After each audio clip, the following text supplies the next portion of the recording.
মাথার ভিতর অনেক গুলি আছে, ঘুমাইতে আমার সমস্যা হয়, মাথা রাখি না, এই মনে হয় সব গুলি এক সাইডে আসা করে।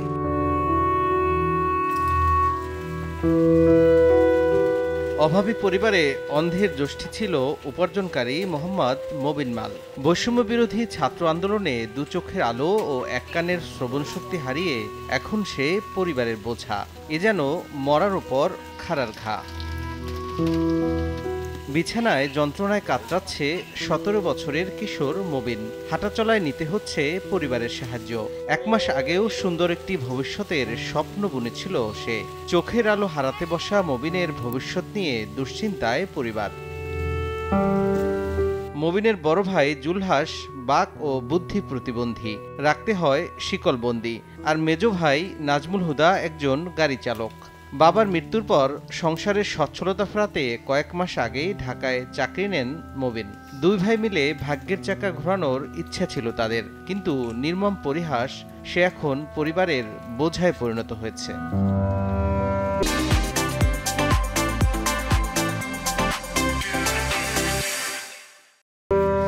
গত ১৮ জুলাই বৈষম্যবিরোধী ছাত্র আন্দোলনের একটি মিছিল উত্তরা থানার দিকে গেলে সংঘর্ষ বাধে। তখন মবিনের মুখ ও মাথায় অন্তত ১০০টিরও বেশি ছররা গুলি লাগে।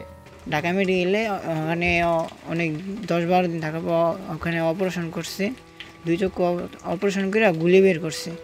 ওখান থেকে তারপর আবার চক্ষু হাসপাতালে নিয়ে গেছে। ওখান থেকে রিটার্ন করার পরে চক্ষু হাসপাতালে নেওয়া, ওখানে বলছে যে চক্ষু আসতে, ডান চক্ষু আসার সম্ভাবনা আছে একটু, কিন্তু পুরা আসবে কিনা এটা বলে না, আসার সম্ভাবনা আছে। ওখান থেকে তারপর চলে গেছি আরেক হাসপাতালে, এই ভীষণ আই হসপিটালে চলে গেছি। ওখানে ডান চক্ষু অপারেশন করছে, আবার সামনের বৃহস্পতিবারে বাম চক্ষু অপারেশন করবে। এ পর্যন্ত মবিনের চিকিৎসা বাবদ অন্তত ২ লাখ টাকা খরচ হয়েছে দরিদ্র পরিবারটির। অর্থাভাবে যা এখন বন্ধ।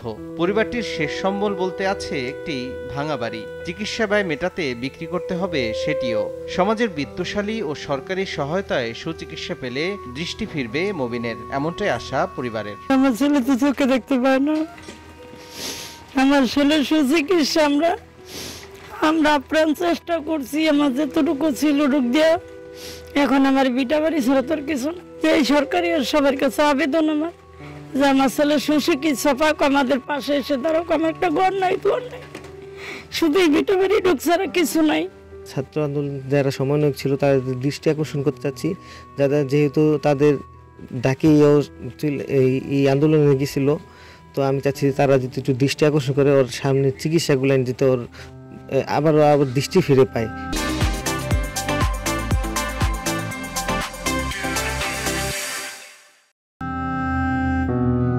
কিছু পাওয়ার জন্য নয়, দেশের জন্য দৃষ্টি হারিয়েছে মবিন। সরকারি সহায়তায় নতুন বাংলাদেশ দেখবে মবিন, এমনটাই আশা স্থানীয়দের। ও দেশ থেকে স্বৈরাচার মুক্ত করছে, কিন্তু ওর চোখ দুইটা এখন নষ্ট হয়ে গেছে, কিন্তু এই স্বৈরাচার মুক্ত দেশ ও দেখতে পারতেছে না।